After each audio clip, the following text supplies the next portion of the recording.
بسم اللہ الرحمن الرحیم نحمده ونصلی علی رسولہ الکریم اما بعد۔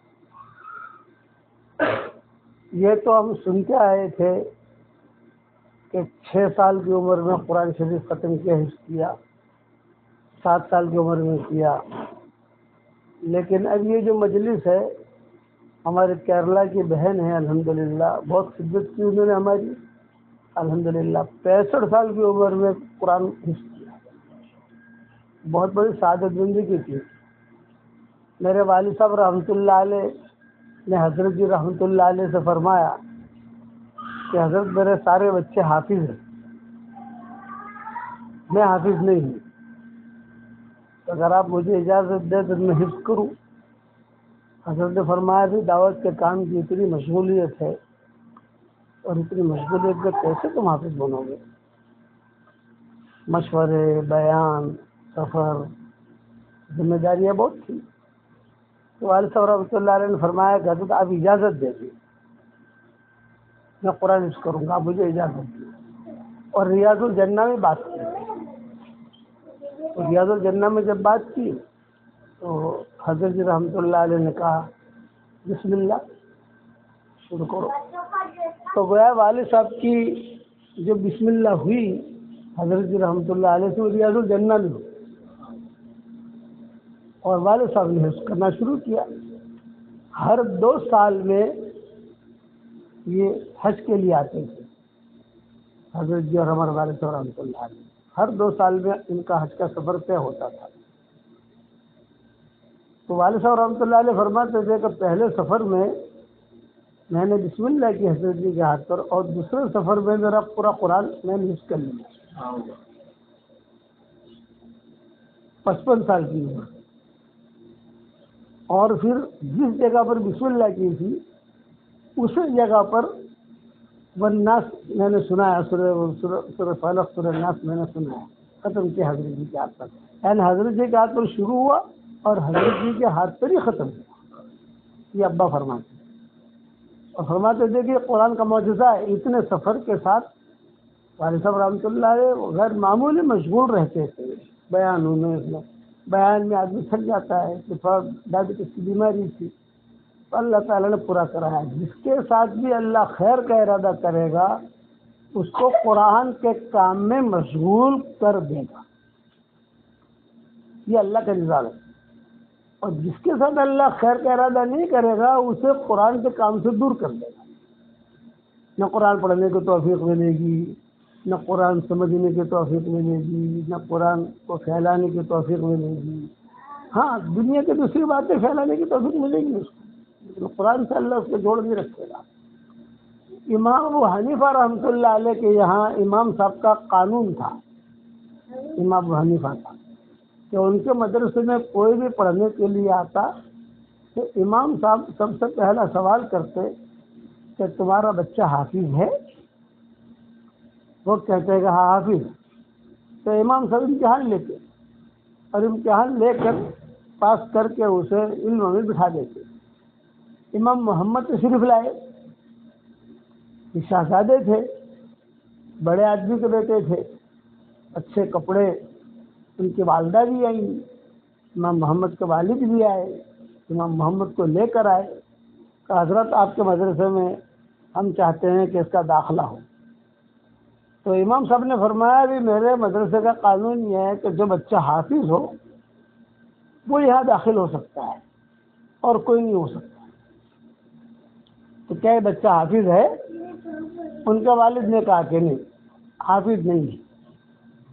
تو امام صاحب نے واپس کر دیا، جو کہا کہ اسے حافظ کر کے لاؤ، پھر میں علم پڑھاؤں گا اس کو۔ پھر جب وہ روانہ ہونے لگے واپس کر دیا امام محمد کو۔ تو جب دروازے تک پہنچے تو امام ابو حنیفہ نے کہا کہ بھائی یا ابو محمد، یا ابو محمد، محمد کا بھائی یہاں آؤ۔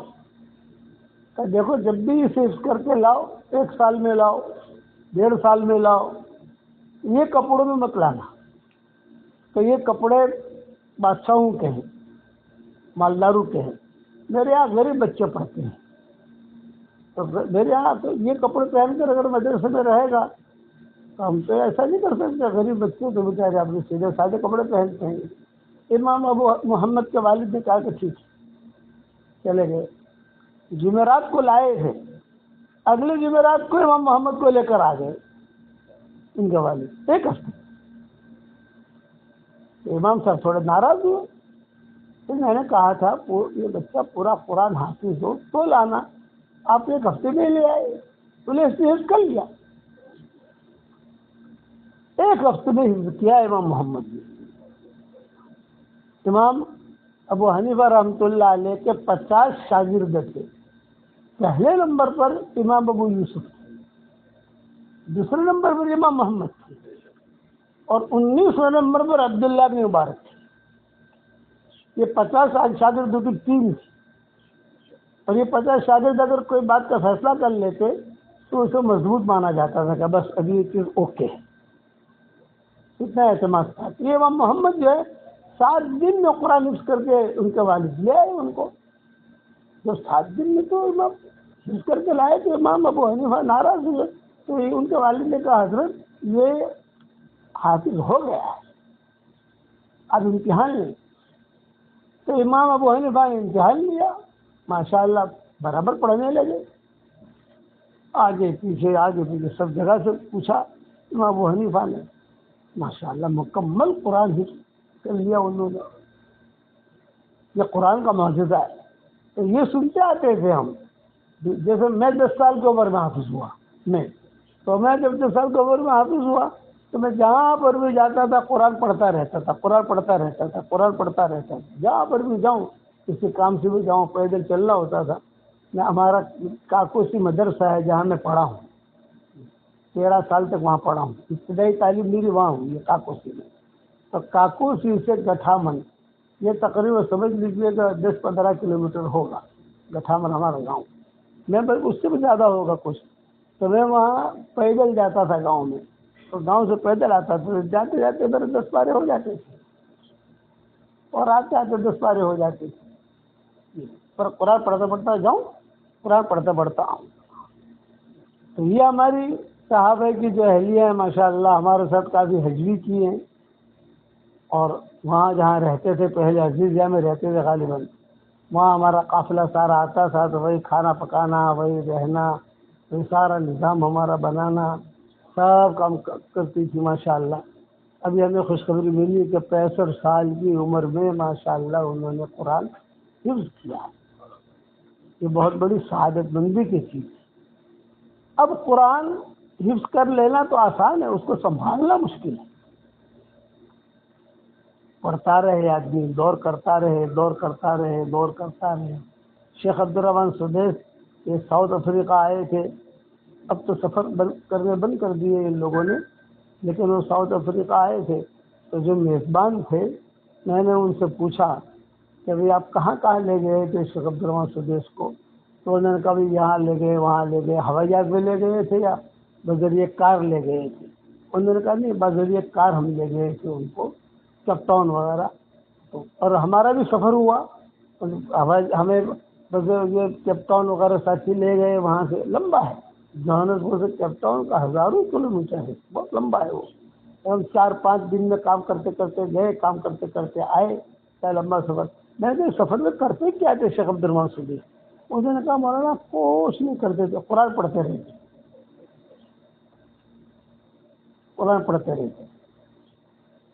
کوئی فون پر بات نہیں، کچھ نہیں، لیکن قرآن پڑھتے رہتے تھے جانا۔ یہ قرآن سے اپنے آپ کو جوڑو، اپنے بچوں کو بھی قرآن والا بناؤ۔ دیکھو اگر ہم کامیاب ہونا چاہتے ہیں کہ بلکہ میرے دل میں تو 2-4 دن سے بات آ رہی ہے، اور میں انشاءاللہ ہمارے واٹس ایپ کے سبق پر بھی کہوں گا، ہر مسلمان کا گھر اس کا نام ہی ہونا چاہیے بیت القرآن۔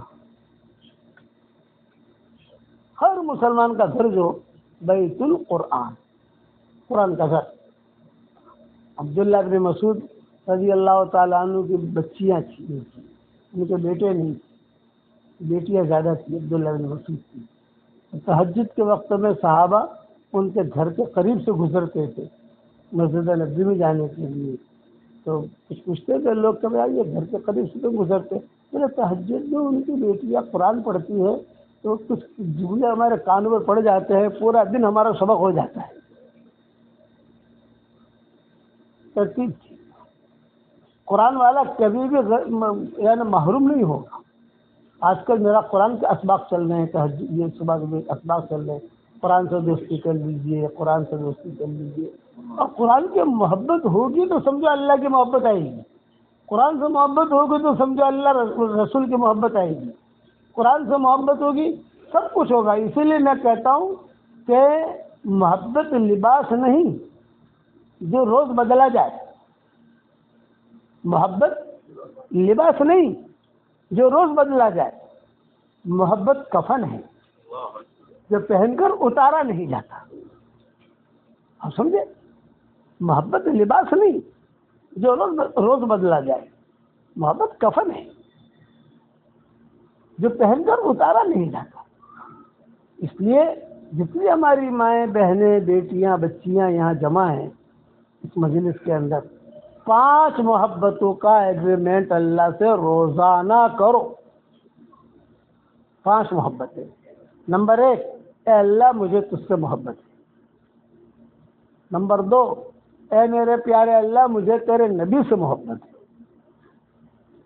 نمبر 3، اے میرے پیارے اللہ مجھے تیرے قرآن سے محبت ہے. نمبر 4، اے میرے پیارے اللہ مجھے تیرے پورے دین سے محبت ہے.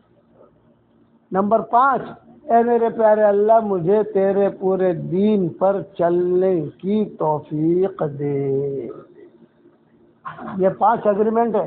علماء نے لکھا ہے، مولانا تھانوی رحمۃ اللہ علیہ فرماتے تھے کہ یہ 5 محبتوں کا روزانہ اگر اللہ کے سامنے بندہ کہتا رہے گا تو کبھی نہ کبھی اللہ اس کو ولی بنا دے گا. جیسے فرماتے ہیں، کہتے تھے لمبے چوڑے بیانات ہے، لمبے چوڑے بیانات کی تم ٹینشن نہ لو. بولے 5 محبتیں روزانہ. اب جھوٹے دل سے بھی کہو، بھی اخلاص سے نہیں کہہ سکتے، جھوٹے دل سے بھی کہو تو صحیح تم، وہ اللہ تمہیں توفیق دے دے گا. اور کہو گے ہی نہیں تو کیا توفیق ملے گی. اس لیے اس کو کرو یہ 5 محبتوں نے شعر میرا یاد رکھنا. محبت لباس نہیں جو روز بدلا جائے. محبت کفن ہے جو پہن کر اتارا نہیں جاتا. اللہ سے محبت یہ کفن ہے. ایک مرتبہ ہمارے دل میں آ گئی تو اللہ کی محبت نکلے گی نہیں. قرآن کی محبت یہ کفن ہے. اب ہم نے پہن لیا، اب وہ قرآن کی محبت جائے گی نہیں. اسی لیے میں کہتا ہوں کہ ہمارے جتنے بھی طلبہ ہوتے ہیں جو مدرسوں میں ہمارے بیانات ہوتے ہیں، ڈاویل میں جاتے ہیں ہم، عقل قوا جاتے ہیں ہم، ہاسوڑ جاتے ہیں. ہمارے یہاں بڑے بڑے ادارے ہیں الحمدللہ، مدرسوں میں جا کر باڈولی جاتے ہیں، دارالعتمہ جاتے ہیں بھروچ میں، تو طلبہ بھی بیان ہوتا ہے. میں ان سے کہتا ہوں کہ میں آپ کو کروڑ مرتبہ سلام کرتا ہوں. کیوں کہ صبح ہوتی ہے، جس کا عطر کا کام ہوتا ہے اللہ اس کے سامنے عطر رکھ دیتا ہے. جس کا لکڑی کا کام ہوتا ہے اللہ اس کے سامنے لکڑی رکھ دیتا ہے. جس کا مٹھائی کا کام ہوتا ہے اس کے سامنے اللہ مٹھائی رکھ دیتا ہے. جس کا کپڑے کا کام ہوتا ہے اللہ اس کے سامنے کپڑا رکھ دیتا ہے. اور میں کروڑ مرتبہ سلام کرتا ہوں آپ کو کہ اللہ تعالیٰ ہماری اور تمہاری جھولی میں صبح ہوتے ہی قرآن رکھ دیتا ہے. کہ صبح ہوتے ہی مدرسے میں دیکھو یہ بولے عقل کیا بچے صبح ہوتے ہی قرآن کی تلاوت شروع ہو جاتی ہے. قرآن بہت بڑی دولت ہے، اس کی قدر بھی کرنی چاہیے، اس کو پھیلانا بھی چاہیے، اور اس کو لے کر دنیا میں گھومنا بھی چاہیے. یہ بہت ضروری ہے. امام ابو یوسف رحمۃ اللہ علیہ جو ہے یہ دھوبی تھے. امام ابو یوسف ماں بیوہ ہو گئی تھی. اب جو ہے کھانا پکانے ہوئے گھر کا خرچہ پورا کرنے والا کوئی نہیں، تو روزانہ کپڑے لے کر دھونے کے لیے جاتے تھے، اور 2 درہموں میں ملتے تھے، کبھی 1 درہم، کبھی 2 درہم، کبھی 3 درہم. امام ابو یوسف کو امام ابو حنیفہ نے دیکھا کہ یہ لڑکا بہت ذہین ہے. تو امام ابو حنیفہ جب درس دیتے تھے تو جب کھلا ہوا میدان تھا تو سامنے سے جاتے آتے ہی انہیں دیکھتے تھے امام صاحب. اب امام صاحب نے سوچا کہ اس لڑکے سے بات کیسے کروں میں. جاتا ہے صبح اور شام کو جو ہے سب کپڑے دھو کر سکھا کر، اس زمانے پریس وغیرہ تو ہوتی نہیں تھی یا کوئی استری تو ہوتی نہیں تھی، بس وہ جو ہے لا کر ٹھیک ٹھاک کر کے گھر دے آتا ہے سب کو۔ امام صاحب نے بولتا بلایا، بیٹا تم روزانہ جاتے ہو، روزانہ آتے ہو، کیا کرتے ہو تم؟ تو کپڑے دھوتا ہوں، یتیم ہوں، میری ماں اکیلی ہے، میری ان کی خالہ بھی بیوہ ہو گئی تھی، تو میری خالہ بھی بیوہ ہے، گھر کا خرچہ۔ تو امام صاحب نے کہا کتنے ملتے ہیں؟ کہا 2 درہم۔ تو کہا میں اگر 4 درہم دے دوں تو میرے یہاں کام کرو گے؟ ہاں، پیسے زیادہ ملنے چاہیے۔ امام صاحب نے کل میرے پاس آ جایا۔ امام صاحب نے محنت کی، ان پر قرآن سکھانا شروع کیا۔ ماں کو پتہ چلا، گاؤں والوں نے کہا کہ یہ لڑکا تو تمہارا بگڑ جائے گا، یہ تو مولوی کا ہاتھ چلا گیا ہے، یہ اس کو تو قرآن سکھا رہا ہے، قرآن سکھانے والے کو قرآن سیکھ کر کیا کرے گا یہ؟ تو ماں آئی اور سب کے سامنے امام ابو حنیفہ کو ڈانٹا، سب کے سامنے۔ امام صاحب خاموشی سے جو ہے سنتے رہے۔ پھر امام ابو یوسف کو بلایا، بچے تھے وہ، ان کو بلایا، بلا کر کہا میں تمہاری والدہ سے تنہائی میں پردے میں بات کرنا چاہتا ہوں، مجھے لے جاؤ۔ چنانچہ لے گئے امام ابو یوسف، اس طرف ماں بیٹھی، خالہ بیٹھی، اور امام صاحب نے بات کی کہ میں اسے ایسا ہنر سکھا رہا ہوں کہ یہ دونوں وقت میں، دوپہر کا کھانا ہوتا ہے، رات کا کھانا ہوتا ہے، دونوں وقت میں یہ فالودہ پیے گا۔ اس زمانے میں فالودہ یہ قیمتی چیز ہوتی تھی، کسی لڑکی سے نکاح کرنا ہو تو یہ کرتے تھے کہ دیکھ تو مجھ سے شادی کرے گی تو جب تو چاہے فالودہ تجھے ملے گا، اس کا مطلب کھانا پیتا گھرانا ہے۔ اور کبھی ایک لڑکی کا جب پیغام آتا تو یہ سوال کرتے تھے تمہارے یہاں فالودہ مہینے میں 1 مرتبہ بنتا ہے یا 20 دن میں بنتا ہے یا 15 دن میں بنتا ہے؟ وہ کہے کہ ہمارے گھر میں فالودہ روزانہ بنتا ہے۔ وہ ٹاپ 1 شمار ہوتا تھا، وہ دور ایسا تھا۔ تو امام ابو یوسف کو اللہ نے کہا کہ ارے یہاں روٹی کھانے کے وعدے ہیں، روٹی نہیں ہے، فالودہ کیا دیے گئے؟ خیر لگا دیا۔ امام صاحب نے محنت کر کے بہت کم مدت میں ان کو قرآن کرا دیا۔ پھر یہی ابو یوسف جو ہے قاضی القضات بنے، سارے بڑے قاضیوں کے بڑے قاضی۔ ابو حنیفہ کے 50 شاگرد جو میں نے کہا نا، پہلے نمبر پر یہ تھے ابو یوسف۔ پہلے کیا تھے اور کیا بن گئے؟ اچھا، جب یہ قاضی بنے ہارون رشید کے زمانے میں، تو ہارون رشید کے یہاں سے دونوں وقتوں میں فالودہ آتا تھا۔ ہارون رشید کے بعد سے تو بادشاہ تھا، زبیدہ بھیجتی تھی یہ کام مفتی صاحب کو دیا ہو، تو جب فالودہ آتا تھا تو امام ابو یوسف جو ہے یہ اپنی ماں کے پاس جاتے تھے، ماں بوڑھی ہو چکی تھی، نابینا ہو چکی تھی، یہ کہا ماں یہ فالودہ آ گیا، میرے استاد نے کہا تھا نا یہ فالودہ آ گیا، یہ فالودہ۔ تو ماں کہتی تھی کہہ رہے اللہ تیرے استاد کو قبول کرے، مجھے بھی قبول کرے، تجھے بھی قبول کرے۔ تب جا کر ابو یوسف بنے، تب جا کر امام محمد بنے، تب جا کر امام ظفر بنے، تب جا کر عبداللہ ابن مبارک بنے۔ تو 65 سال کی عمر میں قرآن کا حفظ کرنا یہ بہت بڑی چیز ہے۔ میں نے ہمارے گھر والوں کو بمبئی فون کیا، کبھی صاحب ہے کہ اہلیہ نے 65 سال کی عمر میں قرآن حفظ کیا، گھر والوں نے کہا مجھے نمبر دینا، میں بھی مبارکبادی دوں گی۔ بہت بڑی چیز ہے۔ تو یہ اللہ تعالیٰ آپ کو بہت قبول کرے۔ جو بچیاں بھی سنا، صاحب کی پوتیاں نواسیاں کئی حافظ ہوئی ہیں ماشاءاللہ، یہ اللہ کی دین ہے۔ میرا اتنا جملہ یاد رکھنا، جس سے اللہ محبت کرتا ہے اسے قرآن پڑھنے کی توفیق دیتا ہے، قرآن پڑھانے کی توفیق دیتا ہے، قرآن سمجھنے کی سمجھانے کی توفیق دیتا ہے، قرآن پر محنت کرنے کی توفیق دیتا ہے۔ اور جس سے اللہ محبت نہیں کرتا اللہ اسے توفیق نہیں دیتا۔ میرے والد صاحب رحمۃ اللہ علیہ اپنا قصہ سناتے تھے، میں چھوٹا سا تھا تو میری والدہ یعنی میری دادی وہ کہتے تھے عمر قرآن سناؤ، تو چونکہ کھیلنے کا شوق تھا تو والد صاحب رحمۃ اللہ علیہ فرماتے تھے میں سورہ کوثر، سورہ اخلاص یہ سنا کے بھاگ جاتا تھا۔ تو دادی کہتی تھی کہ نہیں بیٹا نہیں، تم زیادہ لمبی سنا، لیکن پھر بھی کچھ چھوٹی موٹی سنتے سنائی اور بھاگ گیا۔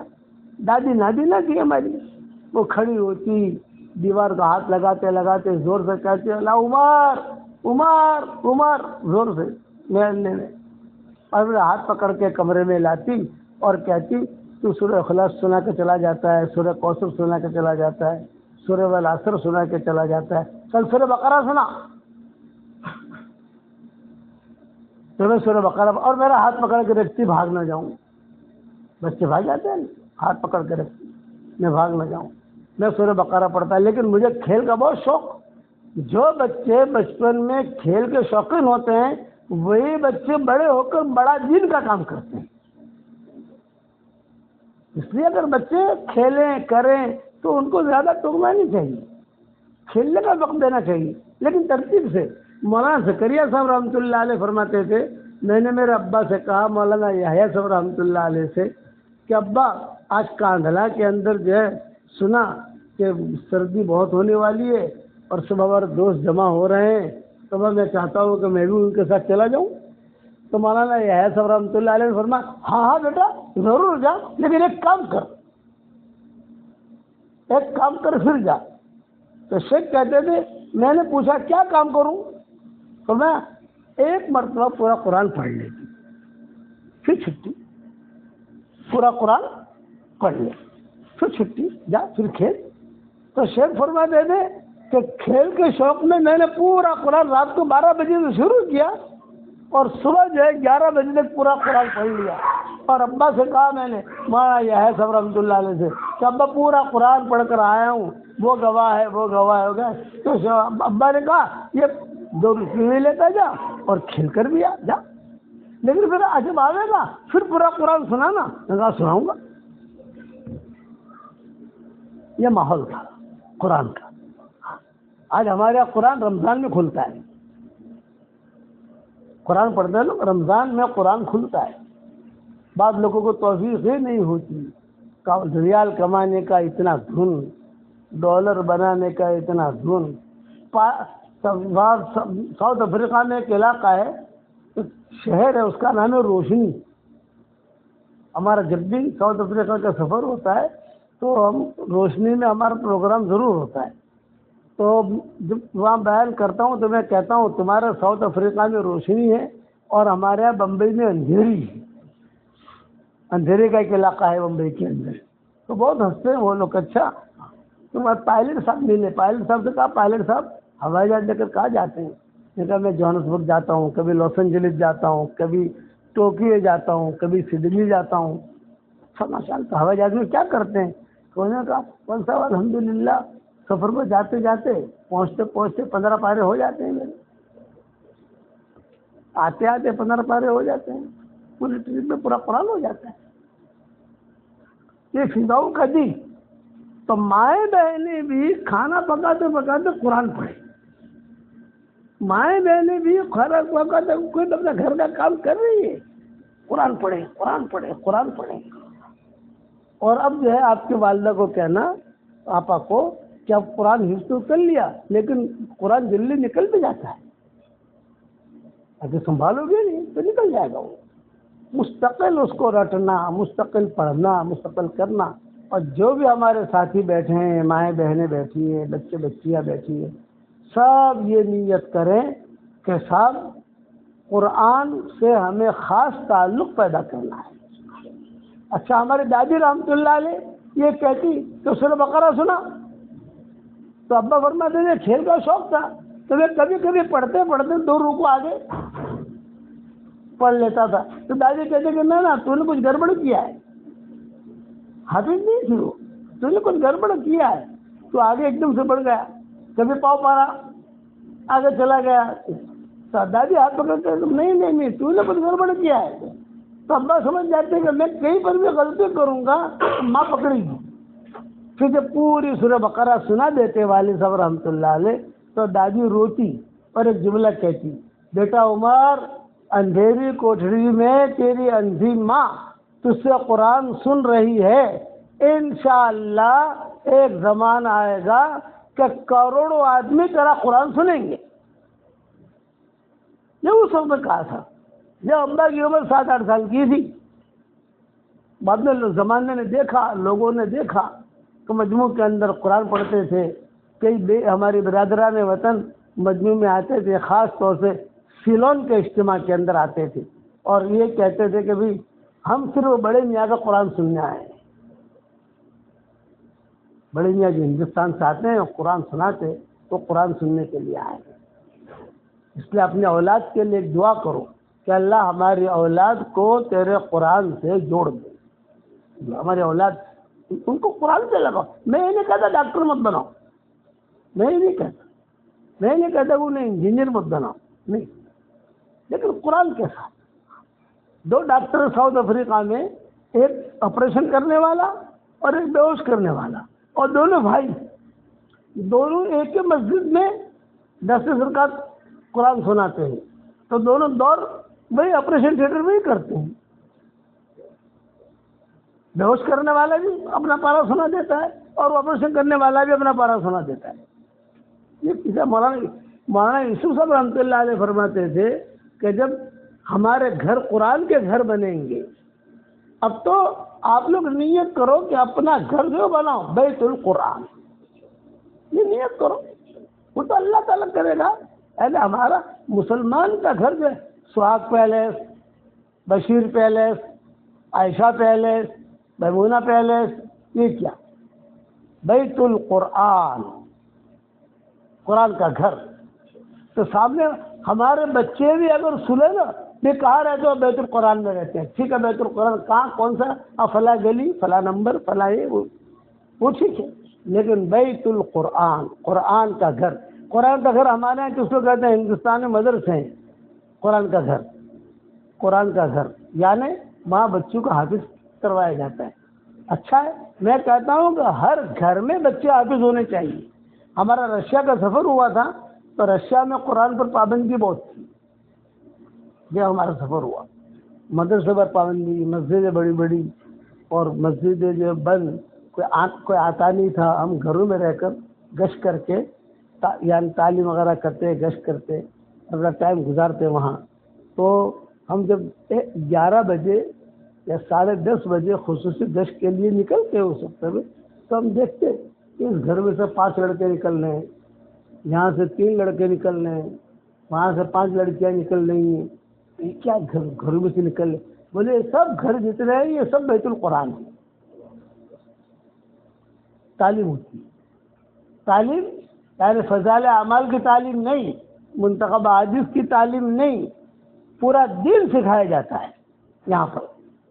یہ انہوں نے کہا وہ ہمارے فضائل اعمال کی تعلیم، منتخب احادیث کی تعلیم یا جو بھی کتابوں کی تعلیم وہ گھر میں ہوتا ہے، ایک ماحول بنانے کے لیے ہوتا ہے، لیکن پورا دین تو سیکھنا پڑے گا، پورا قرآن تو سیکھنا پڑے گا۔ تو بولے درس نظامی کا یہاں پڑھایا جاتا ہے، پڑھتے ہیں سب، یہ لڑکیاں بھی پڑھتی ہے، یہ بھی پڑھتی ہے، یہاں پر حفظ کروایا جاتا ہے یا یہ کروایا جاتا ہے۔ اس لیے قرآن کا ماحول بناؤ۔ اور اب میری کتاب آ رہی ہے، انشاءاللہ تیار ہو رہا ہے، کام چل رہا ہے، اس کا نام اس میں صرف میں نے قرآن کی دعائیں داخل کی ہے۔ قرآن میں جتنی دعائیں ہیں، چاہے انبیاء کی ہو یا غیر انبیاء کی ہو، بلقیس کی ہو یا حضرت آسیہ کی ہو، کسی کی بھی دعا ہو، وہ میں اس میں لایا ہوں، قرآنی دعائیں۔ تو اس کا نام ہی میں نے رکھا ہے قرآنی نورانی روحانی دعائیں،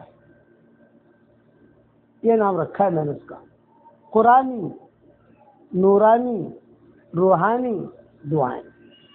آدمی اتنی دعا پڑھ لے تو سمجھ لو کہ ساری قرآن کی دعائیں آ گئی، ترجمہ بھی کیا ہے آسان، اگر پتہ چل جائے تو اللہ تعالیٰ کیا کہنا چاہ رہے ہیں، اس میں کیا مانگ رہے ہیں۔ اور دعاؤں کا بہت اہتمام کرو، دعا ہی تقدیر اور قضا کو بدلتی ہے، اور نیکی ہی آدمی کی عمر کو بڑھاتی ہے۔ یہ اصول یاد رکھنا کہ دعا ہی تقدیر اور قضا کو ٹال دیتی ہے، اور نیکی ہی آدمی کی عمر بڑھاتی ہے۔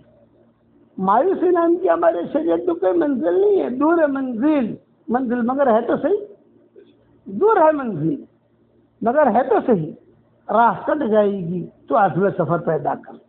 اور یہ میرا شعر یاد رکھنا، محبت لباس نہیں جو روز بدلا جائے، محبت کفن ہے جو پہن کر اتارا نہیں جاتا۔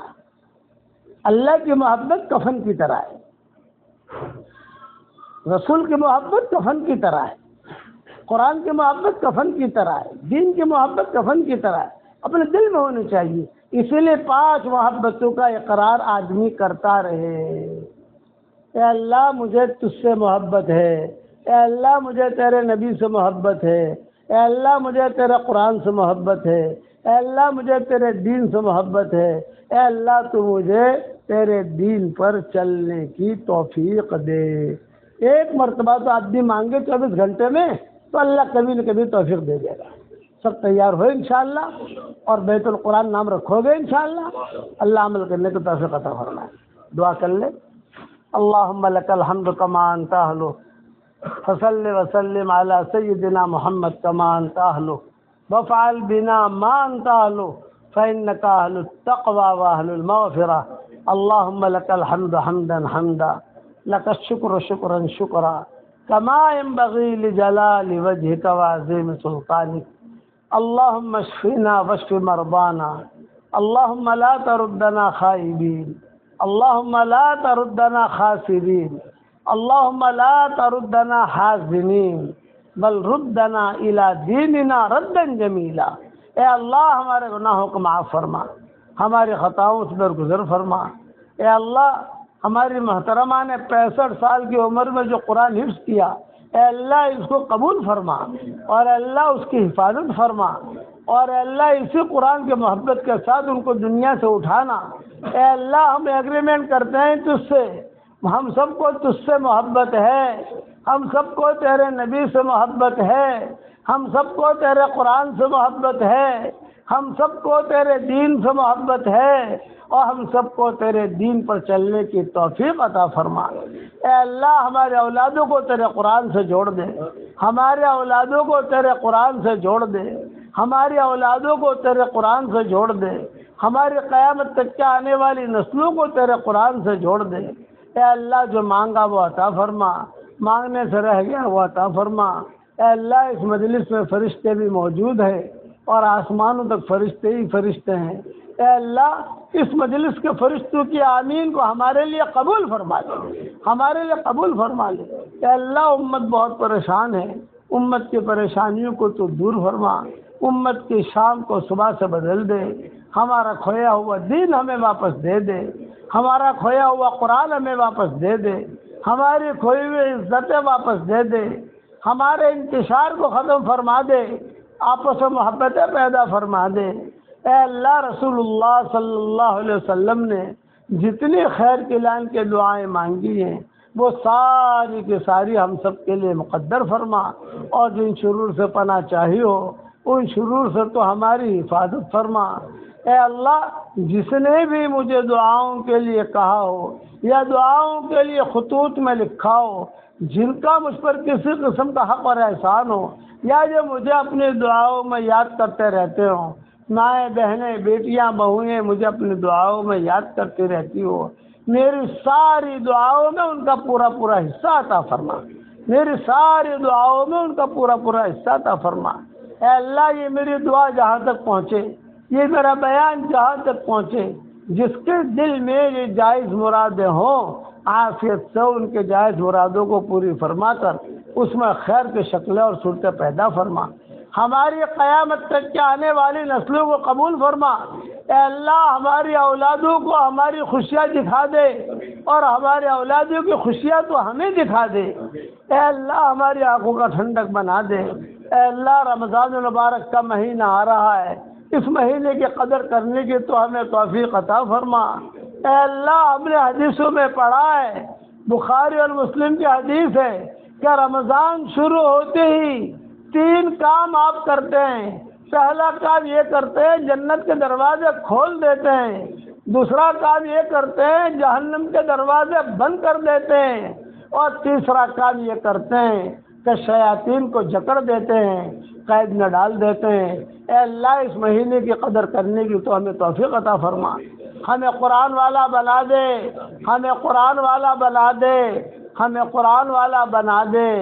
اللہم اجعل القرآن العظیم ربیع قلوبنا ونور صدورنا وجلاء احزاننا وذهاب همومنا وغمومنا وسائقنا وقائدنا إليك وإلى رضوانك وإلى جناتك جنات النعيم۔ اللهم اجعلنا ممن يقرأ القرآن فيرقى ولا تجعلنا ممن يقرأ القرآن فيشقى۔ ہمیں وہ مبارک آدمی بنا، ہمیں وہ مبارک عورت بنا کہ قرآن پڑھتے جاویں اور ترقی کرتے جاویں۔ ہمیں وہ بدبخت مت بنا کہ قرآن ہم پڑھے، قرآن ہمارے لیے بد دعائیں کر رہا ہو۔ ایسا بدبخت ہونے سے تو ہماری حفاظت فرما اے اللہ، ایسا بدبخت ہونے سے ہماری حفاظت فرما اے اللہ۔ جن بچیوں نے حفظ کیا ہے اور جن بہترین ماں نے حفظ کیا ہے، ان سب کو تو قبول فرما۔ پوری امت کے بچوں کو قرآن سے جوڑ دے، پورے امت کے اولادوں کو تو قرآن سے جوڑ دے۔ ہماری قیامت تک کے آنے والی نسلوں کو تیرے قرآن اور تیری نماز سے جوڑ دے، اور ہماری دعاؤں کو تو قبول فرما۔ ہمیں مانگنا نہیں آتا مگر تجھے دینا تو آتا ہے، اپنے کرم سے تو عطا فرما، اپنے فضل سے عطا فرما۔ ہمارے ماں باپ کی مغفرت فرما، ہمارے ماں باپ کی مغفرت فرما، ان کی ہڈی ہڈی کو جنت نصیب فرما۔ جن کے ماں باپ دنیا سے رخصت ہو گئے ہوں ان کی تو مغفرت فرما، اور جن کے ماں باپ زندہ ہوں ان کی قدر کرنے کی توفیق عطا فرما، اور جو مانگا وہ عطا فرما، مانگنے سے رہ گیا وہ عطا فرما۔ جو بیمار ہو تو ان کو شفا عطا فرما، جس کی جو حاجت ہو اس کے حاجت کا غیب سے تکفل فرما، جس کی جو ضرورت ہو اس کی ضرورت کا تو غیب سے تکفل فرما۔ اور اے اللہ، رسول اللہ صلی اللہ علیہ وسلم کی پیاری امت کو پیار دے دے، تیرے نبی کا بھی پیار دے دے، تیرا بھی پیار دے دے۔ ہمیں صحت کا لباس پہنا دے، ہماری آنکھوں میں تیری محبت کا سرما لگا دے، ہمارے دلوں میں تیری معرفت کا نور کوٹ کوٹ کے بھر دے۔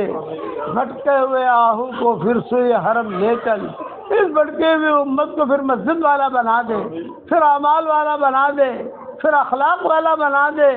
اے اللہ، جو مقروض ان کے قرضوں کے ادا ہونے کی غیب سے صورت و شکل پیدا فرما، جو بیمار ہوں ان کو شفائے کاملہ عاجلہ دائمہ مستمرہ عطا فرما۔ جن کے لڑکے اور لڑکیاں شادی کے لائق ہوں، غیر شادی شدہ ہوں، بہترین جوڑوں کا ان کے لیے انتظام فرما۔ جو بے اولاد ہوں نیک صالح اولاد انہیں نصیب فرما۔ جن کے اولاد طے مگر نافرمان ہیں ان کے نافرمان اولاد کو فرما بردار بنا دے۔ اے اللہ، جسے حلال بستروں کی ضرورت ہو ان کے لیے حلال بستروں کا انتظام فرما۔ اس امت کو حرام بستروں سے بچا لے، اس امت کو حرام بستروں سے بچا لے، حرام لحاف سے بچا لے، حرام چادر سے بچا لے، حرام بستروں سے بچا لے۔ حلال بستروں کا اس امت کے لیے تو انتظام فرما دے۔ اے اللہ، رسول اللہ صلی اللہ علیہ وسلم نے جتنے خیر کے اعلان کے دعائیں مانگی ہیں ہم سب کے لیے مقدر فرما۔ جن شرور سے پناہ چاہیے ان شرور سے تو ہماری حفاظت فرما، اور اپنے فضل و کرم سے ہماری دعاؤں کو قبول فرما۔ سبحان ربنا رب العزت عما یصفون وسلام علی المرسلین والحمد للہ رب العالمین۔